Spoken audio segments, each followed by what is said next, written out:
outro fator é entender Toda experiência é esta série. Fondation Jean Jaurès. Penser pour agir.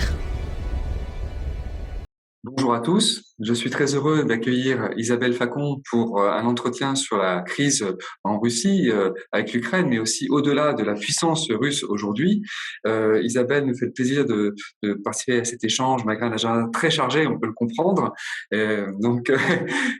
Isabelle travaille sur les questions russes depuis très longtemps puisque tu as rejoint en 1991 le CREST à l'école polytechnique, qui était un institut qui a été ensuite intégré à la Fondation pour la recherche stratégique où tu es toujours aujourd'hui, et tu es également en tant qu'experte des questions russes depuis 2017 directrice de la recherche à la FRS, et tu enseignes également à l'Institut catholique de Paris depuis 2003 ainsi que de nouveau à Polytechnique, un retour aux sources en tant que maître de conférence depuis 2008.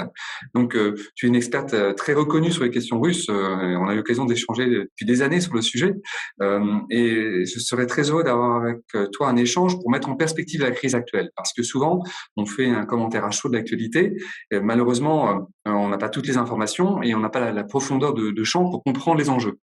Et je sais que, notamment, tu as publié un livre sur la transformation de la défense russe il y a un an, je crois, ou 2 ans.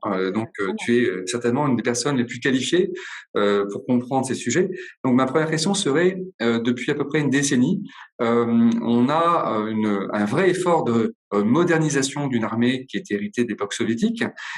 Pourtant, on voit aujourd'hui que on n'est pas dans l'image d'une superpuissance renouvelée. Pourrais-tu nous donner quelques pistes de compréhension sur la modernisation et ses limites de la défense russe aujourd'hui et la réalité de la menace qu'elle peut faire peser? Alors c'est vrai que, et c'est ce que j'ai essayé de souligner dans plusieurs de mes travaux sur le sujet ces dernières années, c'est que dans les analyses de l'armée russe, parce qu'on voit que le pouvoir russe a consenti un effort particulier à ce sujet, on est passé vraiment d'un excès à l'autre, c'est-à-dire on a pu dire que l'armée russe c'était rien du tout et qu'elle était effondrée, et puis tout d'un coup aux alentours de 2011-2012, on a commencé à parler d'une armée super puissante, et a fortiori après 2015 et l'intervention en Syrie. Or, moi j'ai toujours dit que pour étudier cette armée, il fallait partir du point de départ. Et le point de départ, c'est quand même une réforme qui commence seulement en 2008, après 10 à 15 ans de sous-investissement en fait dans les forces armées. Et il y a un effet de traîne en fait de cette crise financière, morale que l'armée russe a pu connaître dans cette période-là. C'est quand même une longue période, 15 ans. Et il y a un effet de traîne très sensible dans le tissu militaire et dans le tissu de l'industrie d'armement également. Donc voilà, il y a cet environnement initial qu'il faut prendre en compte. Après, on ne peut pas nier qu'il y a eu effectivement un investissement considérable, mais un investissement qui du coup a dû être sélectif, c'est-à-dire qu'il y a eu une vraie modernisation, mais qui a été assez pragmatique, qui n'a pas pu concerner l'ensemble des domaines. Et donc, on voit aussi que la Russie, jusqu'à présent, elle a toujours calibré ses interventions militaires, précisément pour cette raison, également à cause de certains traumatismes du passé, comme l'Afghanistan et puis aussi la première guerre de Tchétchénie. On a vu une armée russe être peut-être plus sélective dans ses engagements et en tout cas essayer de mettre moins d'hommes sur le terrain pour préserver à la fois sa ressource humaine, mais aussi en lien avec le souci du Kremlin d'éviter de choquer à nouveau l'opinion publique avec ce type de problématique. Donc, il faut pas tomber dans l'excès inverse, je pense, aujourd'hui, après avoir dit l'armée russe en Syrie, quelle performance exceptionnelle, alors qu'encore une fois, c'était effectivement, c'est une opération très calibrée, très bien organisée. Donc, on a vu aussi certains nouveaux équipements mis en œuvre à cette occasion. Donc, une belle page de publicité pour l'armée de haute technologie russe. Il y avait un effet de publicité qui était probablement exagéré, même si on a vu aussi à cette occasion, eh bien, une meilleure organisation, une capacité aussi à aller mettre le personnel de commandement, une bonne partie en fait du personnel de commandement russe, qui a fait un tour opérationnel dans cette intervention. Mais encore une fois, une intervention qui était très prudente, avec peu de personnel au sol et surtout une campagne aérienne en fait et de frappe de missiles. Alors Je dirais aussi que sur cette opération militaire, d'abord elle est au début, donc c'est un petit peu tôt pour en tirer des enseignements du point de vue de l'état de l'armée russe. Et puis une des difficultés pour justement évaluer ça, c'est que a priori un des soucis, c'est plutôt une opération qui a été lancée sur une mauvaise évaluation du terrain et de l'accueil en fait qui serait réservé aux forces russes, plutôt que forcément des problèmes opérationnels nombreux, etc.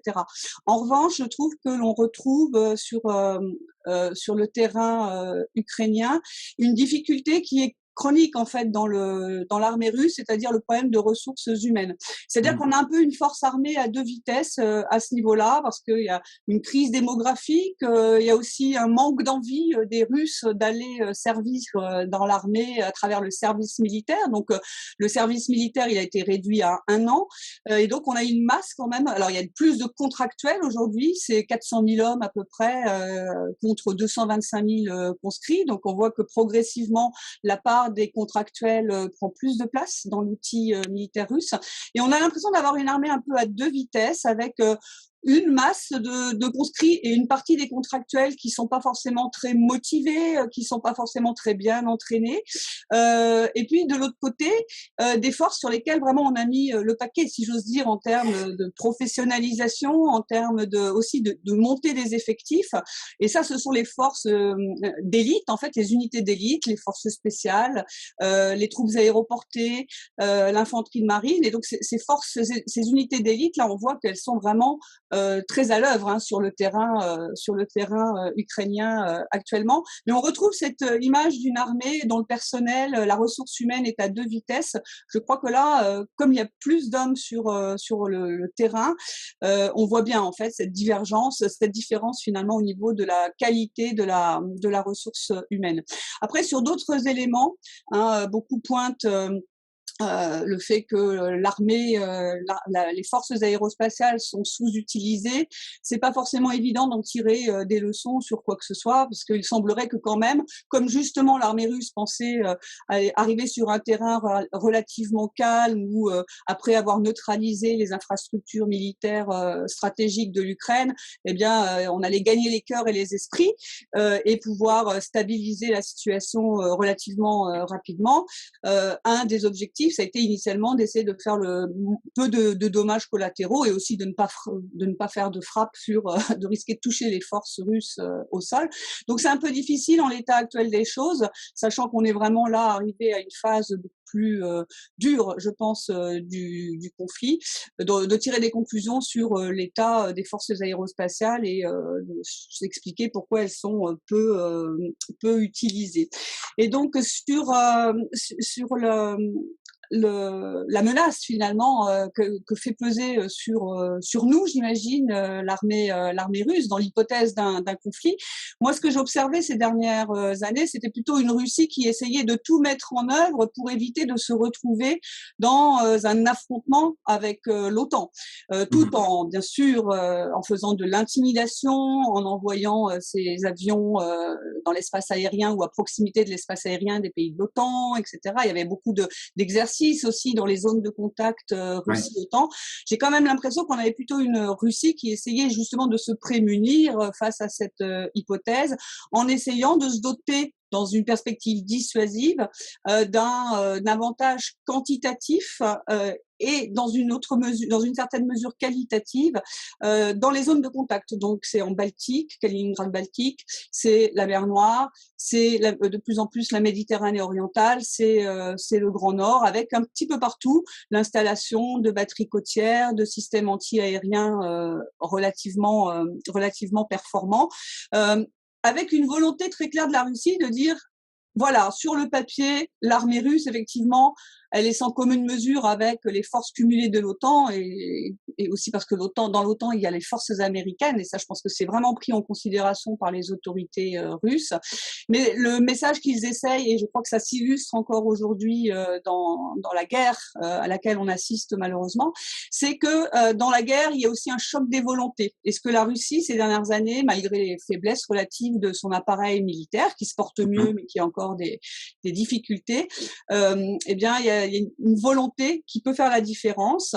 Et évidemment, dans ce cadre-là, l'arme nucléaire est encore un élément. Il y a toujours l'ombre portée de l'arme nucléaire dans la façon dont la Russie projette l'idée l'idée du rapport de force avec l'OTAN, avec lequel quand même je pense qu'elle n'a pas tellement envie d'entrer en confrontation directe. Mais c'est vrai que tu as souligné les discours du président Poutine sur les armes magiques, entre guillemets, qu'il a annoncé, notamment les missiles hypervéloces.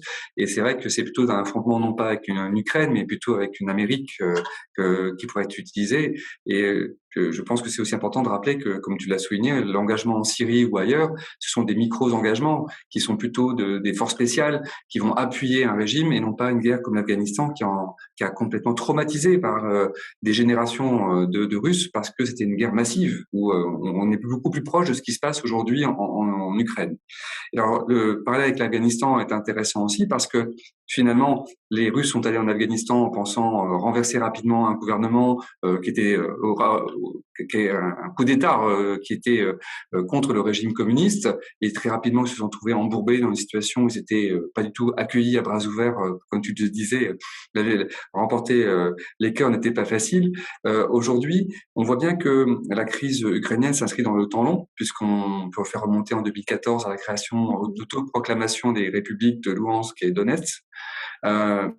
Comment vois-tu l'appréciation russe aussi de cette capacité à aller au-delà de la simple opération militaire et de remporter une victoire véritable, notamment pour faire sécuriser la frontière sud de la Fédération de Russie du côté européen?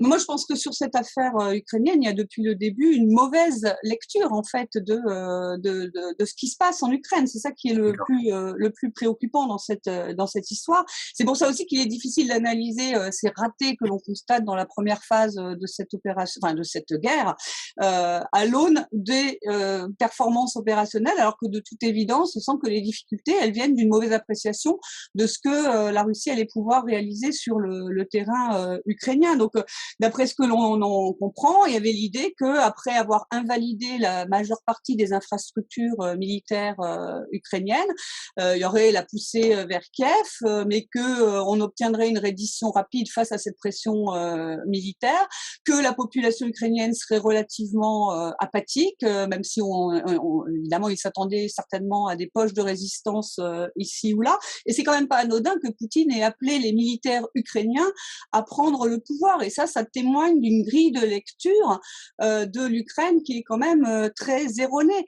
Et cette grille de lecture erronée, elle n'est pas spécialement étonnante parce que ça fait en fait, il y a un manque d'expertise en fait paradoxalement, puisque comme la Russie estime qu'en fait l'Ukraine, et ce serait valable d'ailleurs pour beaucoup d'autres pays du voisinage de la Russie, il n'y a pas besoin de développer une expertise puisque c'est un élément d'un grand peuple russe, et il y a vraiment cette perception, peut-être que ça c'est quelque chose qu'on avait sous-estimé nous de notre côté, la perception que en fait l'Ukraine fait fausse route parce que elle est sous l'emprise des gouvernements occidentaux. Je rappelle que pour Poutine et une partie des Ukrainiens, en fait le gouvernement actuel il est issu, le régime actuel est issu d'un coup d'État que les Occidentaux ont soutenu. Et ça, je pense qu'ils s'en sont convaincus.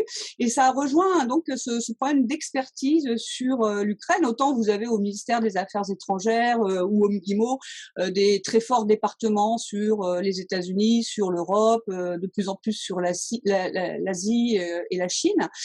Autant, il n'y a pas beaucoup d'expertise sur les pays de l'ex-URSS. Et ça, je trouve que ça rejoint une grille de lecture des relations internationales vraiment très typique de la Russie, c'est-à-dire, et ça se voit encore dans le cadre du conflit en Ukraine, ça rejoint l'idée que finalement les relations internationales, ça se joue entre les grandes puissances. Et que les petits pays doivent intuitivement savoir marquer de la déférence à l'égard des grandes puissances, et ils doivent savoir où ils se situent dans ce jeu des grandes puissances. Et je pense que par rapport à l'Ukraine, d'abord du côté russe, les choses se sont tendues parce que depuis 2014, Kiev n'a pas forcément évolué dans le sens qu'attendait la Russie. On pense à la non-réalisation des accords de Minsk. Il y a également l'initiative diplomatique de Monsieur Zelensky, lancée cet été, la plateforme Crimée, qui visait à justement faire en sorte qu'on n'oublie pas la question de la Crimée dans les négociations internationales. Aussi quelques assauts menés contre des oligarques proches de Vladimir Poutine. Donc il y a eu une sorte d'exaspération qui est montée du côté de Moscou, mais il y a aussi une incapacité à voir les dynamiques internes en Ukraine. Et ça remonte pas, ça date pas de 2014.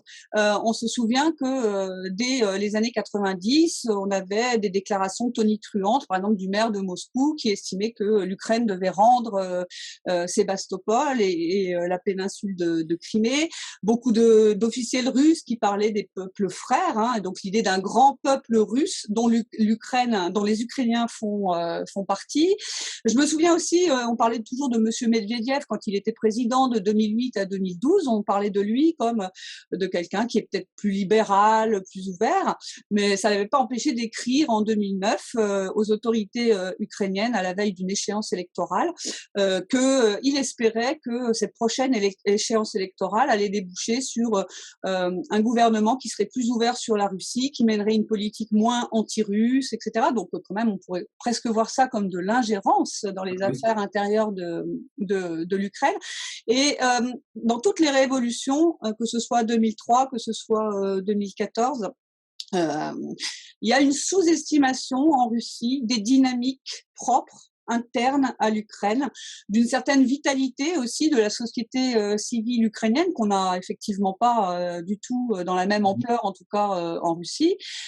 Et ça vient du fait que pour la Russie, il n'y a pas besoin de faire un effort particulier de séduction, de conviction, et elle applique cette règle-là finalement à beaucoup de ses voisins, sachant que l'Ukraine occupe une place particulière pour des raisons liées à l'histoire qu'on n'a pas le temps de développer ici. Donc, et c'est vrai que pour la Russie, la gestion des relations avec le voisinage, au-delà de cette vision des relations internationales très géopolitiques, de jeu entre grandes puissances, il y a quelque chose de très viscéral, peut-être parce que c'est l'ancien empire et qu'il s'est bâti dans la continuité territoriale, mais il y a aussi le fait que c'est doublement stratégique cet espace-là pour la Russie. D'une part, il y a toujours cette vision des espaces voisins comme des zones tampons pour assurer la sécurité de la Russie. Et ça, je crois qu'on n'a pas encore trouvé la solution pour qu'ils puissent voir les choses autrement.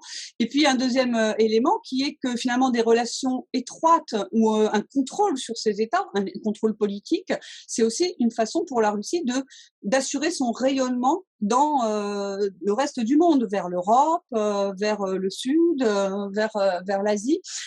Et donc, c'est doublement stratégique pour la Russie. Mais les leviers qu'elle a utilisés depuis la chute de l'URSS, parce qu'elle estime être une grande puissance, toujours la même chose. Elle a beaucoup plus joué de leviers coercitifs, pression économique, si nécessaire recours à la force militaire également, plutôt qu'à des leviers de persuasion et de séduction. Même s'il faut reconnaître que par rapport à l'Asie centrale, par exemple, la Russie garde quand même l'image du pays qui peut assurer une certaine stabilité face aux troubles venus d'Afghanistan, par exemple, ou face à un risque de révolution en tout genre. Ouais. Alors justement, tu parlais de ce positionnement de la Russie dans le monde et sa vision de grande puissance. Vladimir Poutine a annoncé très rapidement, après quelques jours d'opération, qu'il pourrait utiliser l'arme nucléaire pour éviter toute ingérence finalement de puissances étrangères dans le conflit actuel. Comment faut-il voir cette escalade des moyens, en tout cas dans le discours? Est-ce que c'est un signe d'une forme de jusqu'au-boutisme de Poutine parce que justement il n'est pas sûr de pouvoir obtenir la victoire, ou est-ce qu'il a besoin de cette victoire aussi pour des raisons internes à la Russie?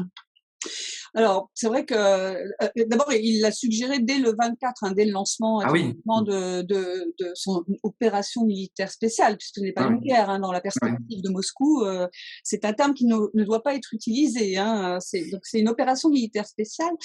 Il a dit dans cette allocution qui annonçait cette opération que ceux qui chercheraient à entraver l'action de la Russie dans ce cadre devraient s'attendre à des conséquences qu'ils n'ont jamais connues dans leur histoire. Donc ça a été interprété assez rapidement, mais je pense à juste titre, comme étant déjà en soi une sorte de menace nucléaire implicite. D'ailleurs, c'était le maréchal Bouganin qui avait utilisé le même terme par rapport à l'intervention franco-britannique à Suez en 56. Tu as bonne mémoire. Voilà, donc il y a une inscription dans un temps assez long, hein, finalement. Je le disais d'ailleurs tout à l'heure, face à quand même ce que la Russie perçoit comme un déséquilibre des forces au niveau militaire entre l'OTAN d'un côté et la Russie de l'autre. J'ai évoqué le facteur nucléaire, et c'est vrai que depuis plusieurs années, mais en particulier depuis 2014, les Russes nous parlent beaucoup de leur statut de puissance nucléaire. Hein. Vous vous souvenez tous de une vidéo un reportage qui avait montré Poutine en train d'expliquer qu'au moment de l'annexion de la Crimée, il avait songé à mettre les forces nucléaires en état d'alerte. Et puis, on a régulièrement des exercices dans lesquels on peut supposer qu'il y a une composante nucléaire. Il y a cet effort aussi de modernisation très mis en scène par la Russie. Vous vous souvenez du discours du 1er mars de Vladimir Poutine, 1er mars 2018, de Vladimir Poutine, présentant les nouveaux systèmes nucléaires stratégiques qu'il avait conçus pour contourner et défaire les défenses antimissiles américaines. Donc ce discours nucléaire de la Russie, on le connaît, avec un paradoxe d'ailleurs sur ce sujet, parce que au tournant des années 90-2000, les Russes ont commencé à dire bon, le nucléaire, c'est bien beau, mais ça peut pas être utile dans toutes les circonstances. Et finalement, la crédibilité de la dissuasion nucléaire, elle doit s'appuyer sur la détention aussi de forces conventionnelles crédibles, parce que sinon c'est la crédibilité aussi de la dissuasion nucléaire qui est en cause si on doit imaginer qu'on l'utilise partout, ce qui veut rien dire en fait. Donc ça, il y a un débat qui est né après le Kosovo en fait sur cette question-là, en considérant que finalement le nucléaire n'était peut-être pas la réponse à tout. Alors, et c'est à ce moment-là que la Russie a commencé à développer des moyens de dissuasion non nucléaire, donc des capacités, notamment des missiles à longue portée, plus précis, etc. L'interdiction de zones, comme on l'a pu voir en Syrie d'ailleurs, très efficacement. Voilà, tout à fait. Et donc, et puis les missiles calibres que la Russie a tirés là aussi à l'occasion de son opération en Syrie, ce qui nous permettait de constater les progrès qu'elle avait pu faire en la matière. Mais d'abord, il y a quand même un souci, c'est que beaucoup des capacités de dissuasion non nucléaire sont en fait des systèmes qui ont une capacité double, c'est-à-dire une capacité d'emporter une tête nucléaire ou d'emporter une tête conventionnelle. Donc, il y a toujours cette idée de brouiller les cartes, toujours aussi cette idée que dans la doctrine nucléaire russe, il y a peut-être un moindre tabou à l'idée d'utiliser sur le champ de bataille une arme nucléaire. Et puis c'est vrai que malgré cet effort pour avoir des moyens de dissuasion non nucléaire, la Russie ces derniers temps, parce qu'elle se sent dans un environnement beaucoup plus hostile, surtout depuis 2014, a à nouveau actionné ce discours, ce qui vise à rappeler qu'on ne traite pas avec une puissance nucléaire une relation conflictuelle de la même manière qu'on la gère avec une puissance qui ne détient pas les armes nucléaires. Et pour en revenir à ce qui s'est passé dernièrement et aux déclarations de Poutine, c'est vrai que là c'est vraiment préoccupant dans le sens où la Russie est en guerre. Donc ça change quand même quelque peu la donne. Et puis aussi parce que le président Poutine, à tort ou à raison, nous donne le sentiment de prendre des décisions plus irrationnelles ces derniers temps. Alors à tort ou à raison, mais c'est vrai que ça nous renvoie cette question-là à la rationalité de l'acteur qui détient les armes nucléaires. Donc voilà, il y a cet élément-là. Alors après, il y a des éléments qui nous semblent rassurants. Par exemple, on a un petit peu explicité les choses par la suite, et visiblement, il s'agit surtout de renforcer le personnel dans les deux flottes nucléaires, flotte du Nord et flotte du Pacifique, dans les unités de missiles stratégiques. On n'a pas forcément observé de mouvement de missiles intercontinental. etc. Voilà. Mais on peut quand même s'interroger dans ce contexte particulier. Dans la doctrine nucléaire russe, en théorie, le recours au nucléaire peut être envisagé dans un cas de guerre régionale ou dans un cas de guerre majeure, et si la survie même de l'État russe est en compte, est menacée en réalité. Et la question que beaucoup se sont posées, c'est vrai que je me suis aussi posé la question à un moment où quand même Vladimir Poutine est soumis à une forte pression sur le terrain militairement, une forte pression occidentale qu'il n'avait probablement pas anticipée en réalité. Eh bien, on peut espérer qu'il ne confond pas survie du régime avec survie de l'État. Mais voilà, ça c'est vraiment pour avoir une image la plus large possible et essayer de ne pas banaliser quand même ces déclarations sans forcément immédiatement s'inquiéter du possible recours au nucléaire.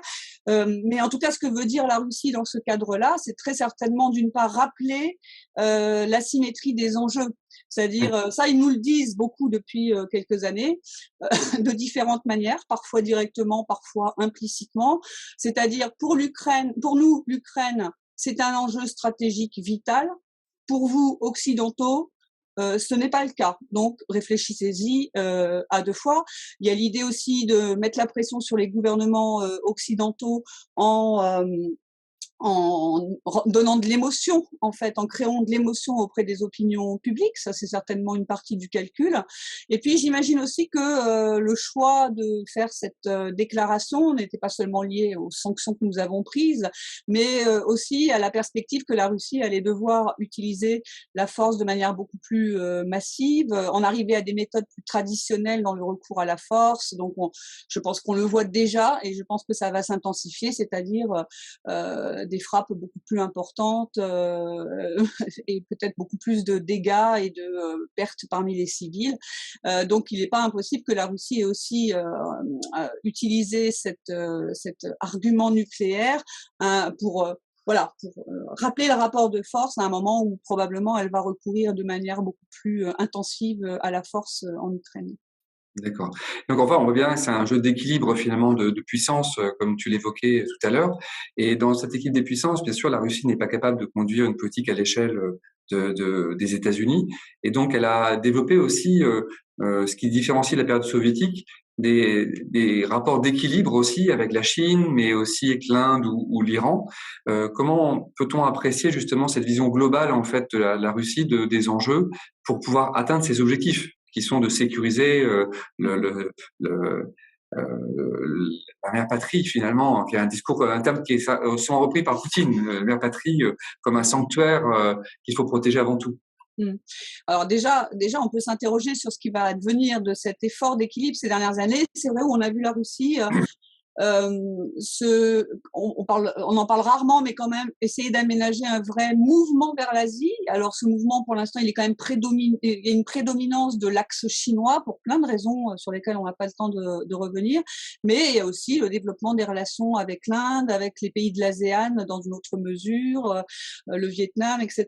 Donc il y a ce mouvement vers l'Asie. Depuis 2014, un réinvestissement encore plus important de la scène moyenne-orientale, justement pour des effets de compensation du déficit croissant de confiance et l'insécurité, la perte de marché aussi et d'accès à certains marchés. Donc côté occidental, on essaie de le compenser à travers une action plus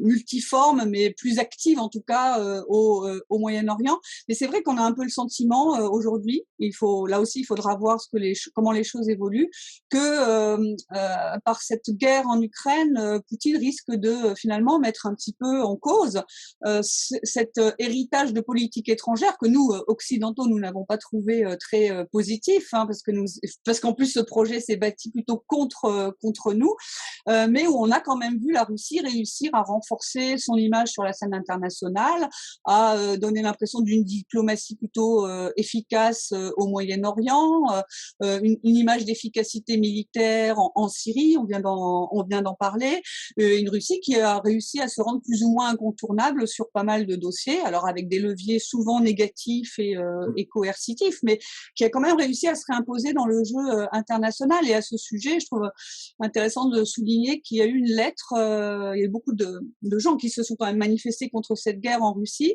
et notamment les étudiants et les enseignants du MGIMO, qui est l'institut qui forme les cadres de la diplomatie russe, majoritairement, et qui s'opposaient à cette guerre en disant que eux, on les avait éduqués dans l'idée d'une Russie connectée au monde et non pas une Russie qui se referme sur elle-même. Donc, il y a un peu cette crainte actuellement que en Russie, en tout cas parmi les élites, que tout ce capital de retour de la Russie sur la scène internationale puisse être remis en question.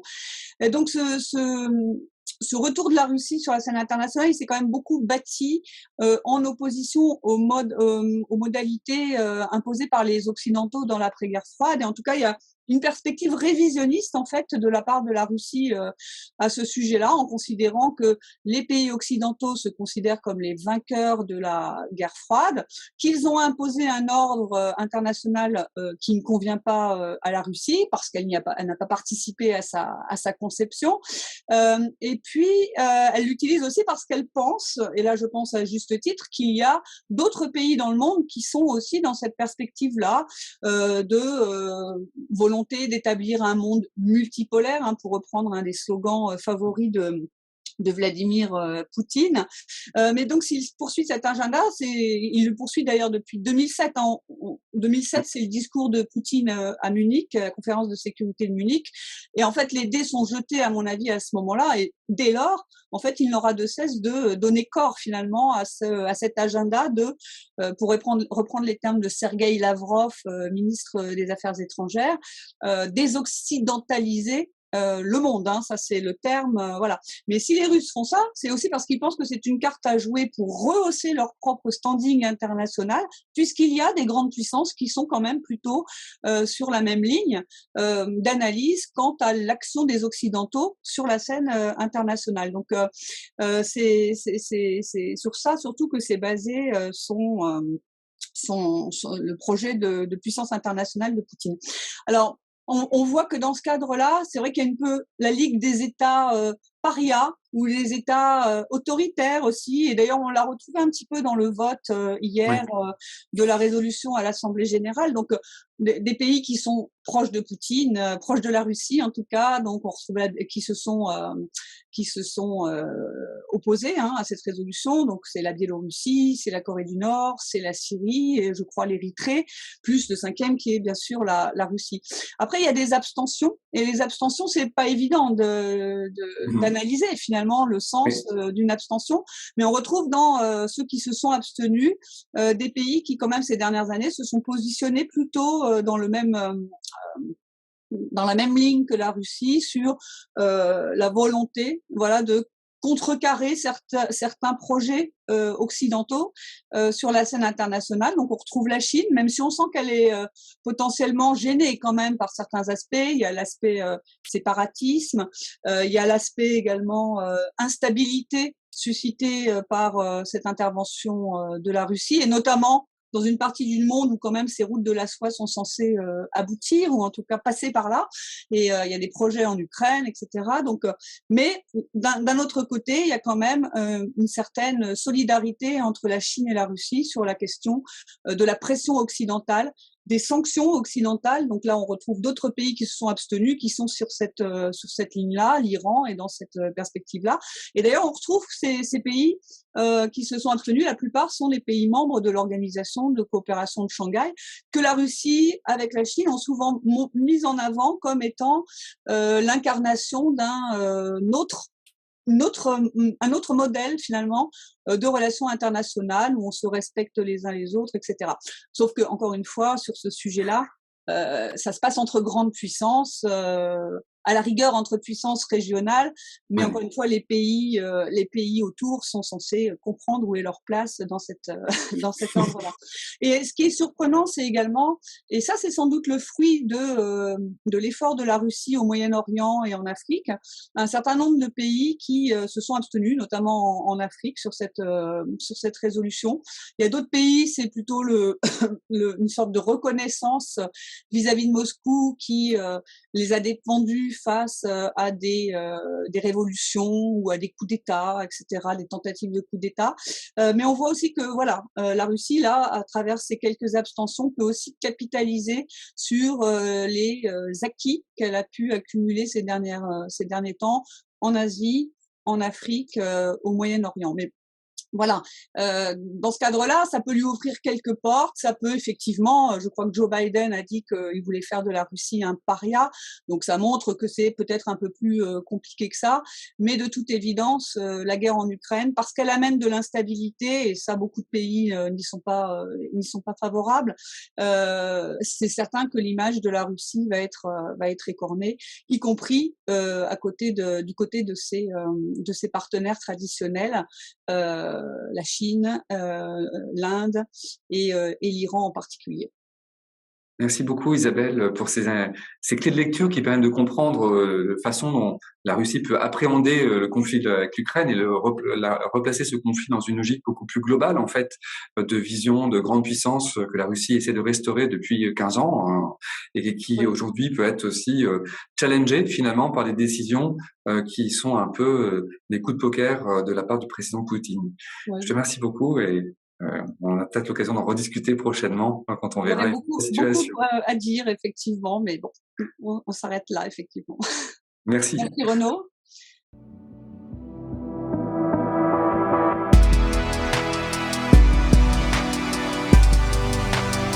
Fondation Jean Jaurès. Penser pour agir.